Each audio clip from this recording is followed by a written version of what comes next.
যাত্রীবাহী বাস এবং ডাম্পারের মুখোমুখি সংঘর্ষে আহত একাধিক। সাত সকালে ভয়াবহ দুর্ঘটনা। বাস এবং ডাম্পারের মুখোমুখি সংঘর্ষে গুরুতর আহত একাধিক বাস যাত্রী। আহতদের নিয়ে যাওয়া হয় কৃষ্ণনগর শক্তিনগর জেলা হাসপাতালে। ঘটনাটি ঘটে কৃষ্ণনগর তারামা মোড় এলাকায়। প্রত্যক্ষদর্শীদের মতে আজ সকালে কৃষ্ণনগর থেকেই বাবলারিগামী একটি যাত্রী বোঝাই বাস 12 নম্বর জাতীয় সড়কে উঠে সঠিক রাস্তাতে না গিয়ে উল্টো দিকে রুটে রাস্তায় ঢুকে পড়ে এবং তখনই কলকাতা থেকে বহরমপুরগামী একটি ডাম্পার সজনে ধাক্কা মারে বাসে। ঘটনাস্থলেই সঙ্গে সঙ্গে গুরুতর আহত হয় একাধিক বাস যাত্রী। এলাকাবাসী সূত্রে খবর, বাস রং রুটে যাওয়ার কারণে সাত সকালে এত ভয়াবহ দুর্ঘটনা। যদিও এই ঘটনার পর বাসের চালক এবং ডাম্পারের চালক পলাতক। ঘটনার খবর পেয়ে ঘটনাস্থলে পৌঁছয় কৃষ্ণনগর কোতোয়ালি থানার পুলিশ এবং স্থানীয়দের তৎপরতায় আহতদের নিয়ে যাওয়া হয় কৃষ্ণনগর শক্তিনগর জেলা হাসপাতালে। সেখানেই গুরুতরভাবে আহত হয়ে চিকিৎসারত হয়েছে একাধিক বাস যাত্রী। আপনার নাম? গণেশ রাও। কি হয়েছিল ঘটনাটা? এখানে বাসটা ওই পাশ দিয়ে লং সাইড দিয়ে আসছিল।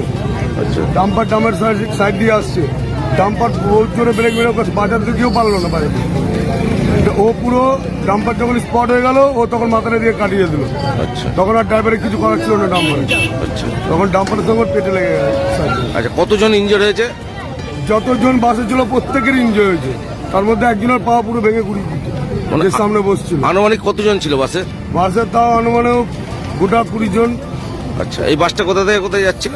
এটা বাবলারি বাস, কৃষ্ণনগর বাস স্ট্যান্ড থেকে আসছিল। এই জায়গাটার নাম কি? এটা টার্গেট তারামার সামনে। আচ্ছা, আপনার নাম? গণেশ রাও।